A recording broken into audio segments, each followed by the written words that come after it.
বরিশালের বাবুগঞ্জ উপজেলার দেহেরগতি ইউনিয়নের উত্তর বাহিরচর এলাকায় সন্ধ্যা নদীর অস্থায়ী বাঁধ নির্মাণের স্থান হঠাৎ পরিবর্তনের সিদ্ধান্তে ক্ষুব্ধ স্থানীয়রা। গতকাল নদীর পাড়ে মানববন্ধনে সহস্রাধিক নারী পুরুষ শিক্ষার্থী ও এলাকাবাসী অংশ নেন। দুটি কারণে এখানে যে জনগুরুত্বপূর্ণ রাস্তা এবং 26 নং সরকারি প্রাথমিক বিদ্যালয় অত্যন্ত গুরুত্বপূর্ণ নদীর একেবারে ঝুঁকির মুখে রয়েছে।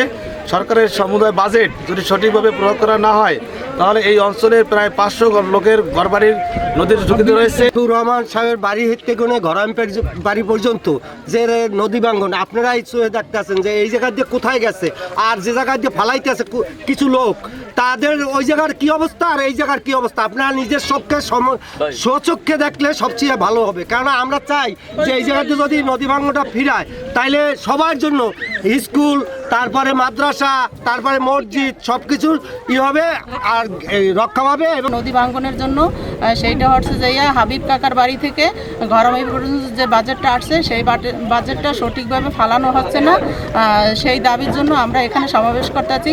বক্তারা অভিযোগ করেন, নির্ধারিত স্থানে বাঁধ না নির্মাণে নদীর গতিপথে বাধা সৃষ্টি হবে, বাড়বে বন্যা ও ভাঙনের ঝুঁকি।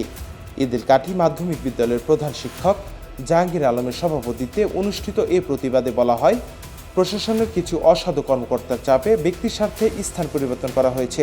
উত্তর বাহিরচরের এই মানববন্ধন আমরা প্রায় ১,৫০০ বাড়িঘর ছিল, একটা ঘর বাড়ি আমাদের নাই, কিছু জমি ছিল তাও নেই। একটা রাস্তা, এই রাস্তাটা এই যে আমার বাড়ি, এই রাস্তাটা ভাঙলে আমার থাকার মতো আর কোথাও জায়গা নেই। পানি উন্নয়ন বোর্ডের ৬৮ লক্ষ টাকার এই প্রকল্পে ঝুঁকিপূর্ণ এলাকা বাদ দিয়ে ব্যক্তিগত স্বার্থে জিও ব্যাগ ব্যবহারের চেষ্টা করা হচ্ছে বলে জানান স্থানীয়রা। তারা উপজেলা ও জেলা প্রশাসকের কাছে লিখিত অভিযোগ দাখিল করে প্রকল্পটি যথাস্থানে বাস্তবায়নের দাবি জানিয়েছেন। নাফিল লিকসন, দৃষ্টি ২৪।